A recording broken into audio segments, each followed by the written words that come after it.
Hello guys! Gumawa ako ng quilted na bag today. Bali, tinahi ko siya sa makina kaso nagloko yung makina ko. Tumigas yung tahi. Kaya ayun, kailangan ayusin yung makina. Eto, tinatapos ko sa gawang kamay yung iba. Yung tahi sa kamay. Sana maging okay naman tong quilted na bag na ginawa ko. May bulsa yan guys. Ayan.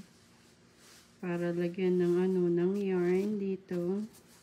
Tapos sa kabila may bulsa din. Pwede lalagyan ng gunting o yarn. Tapos sa loob yung yarn. Ayan. Hindi natapos sa gawang makina kasi nga nasira yung makina ko. Ayun, inaayos ko pa.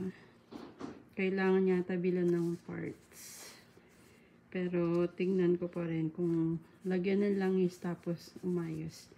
Ayan siya guys, yung quilted bag to.